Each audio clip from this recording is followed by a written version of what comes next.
তো hello' guys, কি খবৰ আপোনালোকৰ? আশা কৰোঁ সকলো ঠিকেই আছে। Welcome to my channel.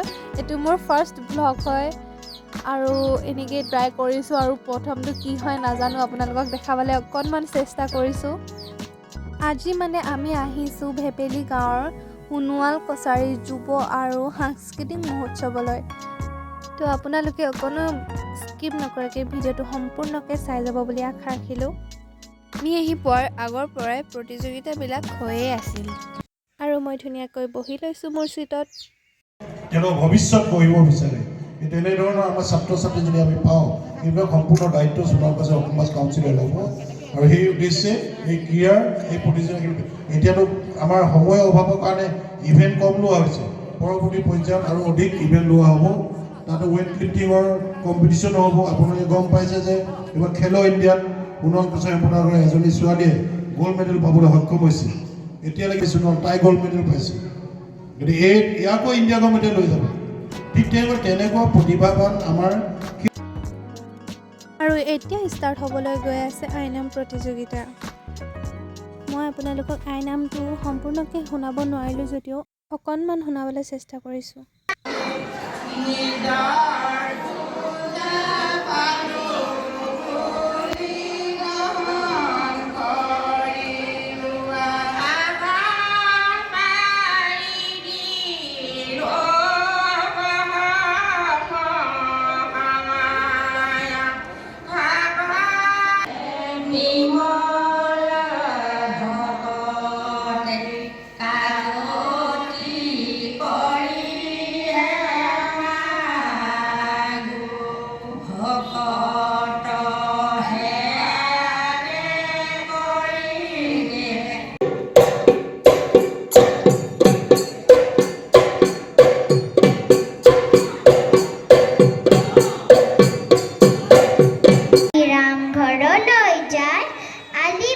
মানুহে ঘূৰি ঘূৰি চায়, তুলবুল কৰিলে নাৱে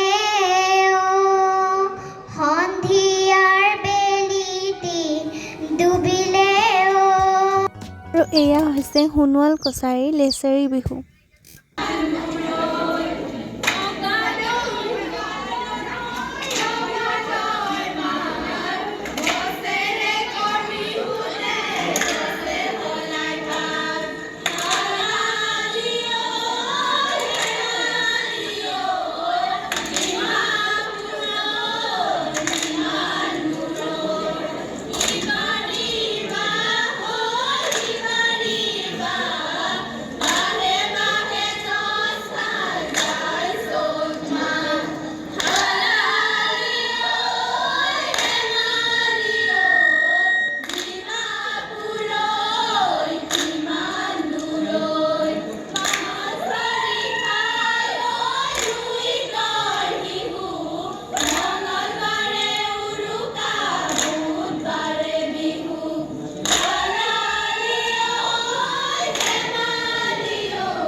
অনুষ্ঠানৰ মাজতে বিশিষ্ট ব্যক্তিক সম্বৰ্ধনা জনোৱা হৈছে।